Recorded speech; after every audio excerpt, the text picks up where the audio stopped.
Welcome to Chromebooks, an introductory tour.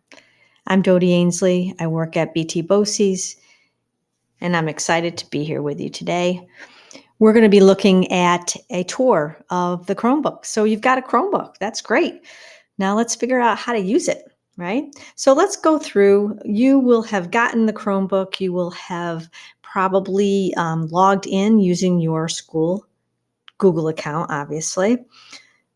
If you were at home with it, you can actually look at the bottom and you'll see that you can click on the network here and you can add your personal network at home if you have your code, your password. Once you've logged in, you'll see that you'll end up here at on a desktop here. You can change this desktop by right-clicking. Oh, let's talk about right-clicking first. You can use the touchpad to click once or right-click, two fingers, bottom right at the same time, right clicks. And from here, you can set the wallpaper here on the desktop. You can also change the shelf position to turn it to the left, which I don't particularly like, or to the right. You can, let me put it back. You can also hide the shelf, which means that it will disappear. So if you ever see, sometimes students will do this, they'll hide their shelf. You have to actually hover over it to find it. I always right-click on their machine and make sure that it's not hidden because I particularly don't like that. Always show shelf. Also on the Chromebook, you'll see on the bottom, you have this area down here. This is where your settings are. You'll see that it shows that I have a US keyboard on. I have one update that's going to update once or a notification. I have my network.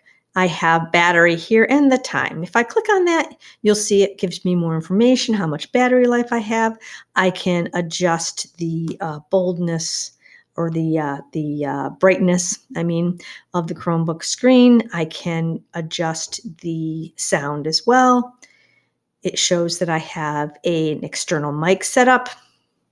Some other things here. This may not have all of the things you do. You can add specific things like accessibility. I went to the settings and you can go in here and you can add other things and check your Chromebook settings from there. You can also from here lock it. You can shut it off or you can sign out.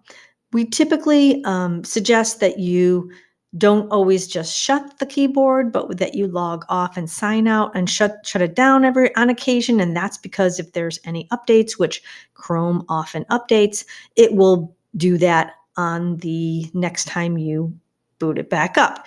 So try not to always just shut the lid and not log off and or shut it down. Make sure you go in and do that every once in a while.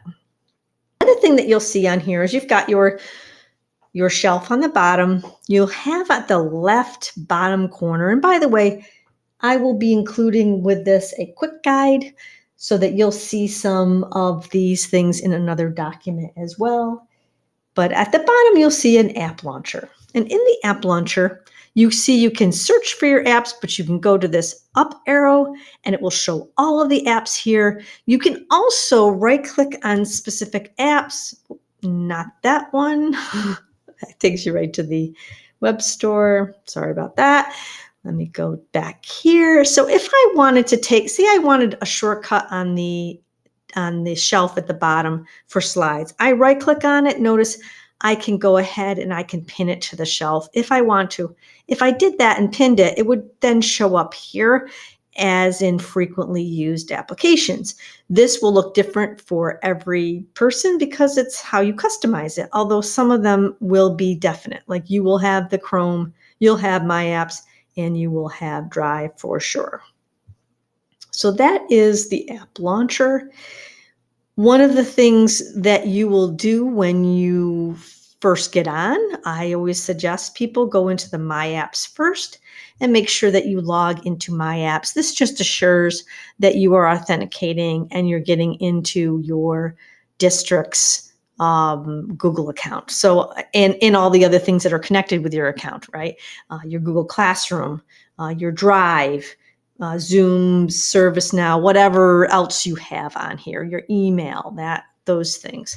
So that's the My Apps at the bottom. It has an MA on it, and those are there as well.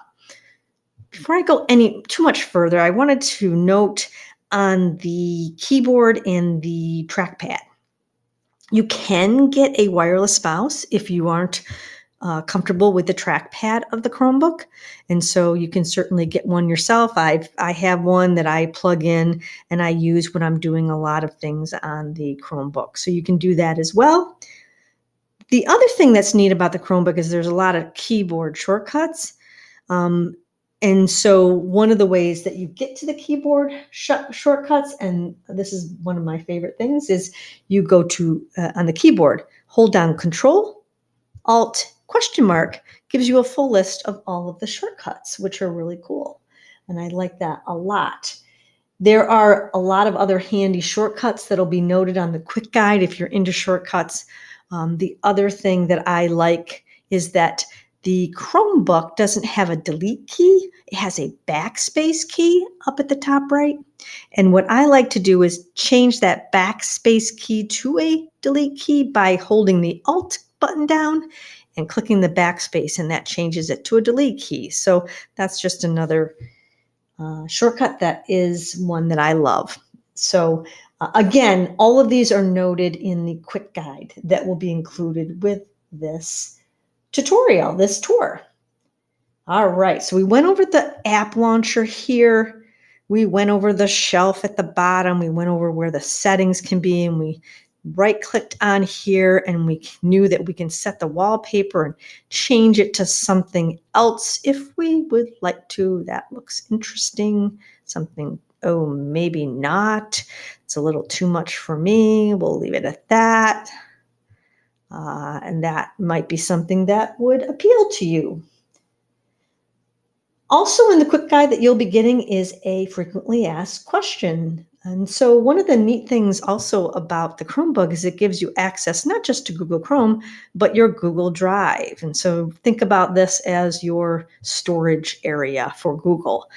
Everything in here is something you can easily get to and work with. And the wonderful thing, of course, with any of these tools is you can collaborate with others. So that was a quick tour of your Chromebook. If you have any questions, please reach out. Make sure that you check out the quick guide that goes along with this tour, and have a great year.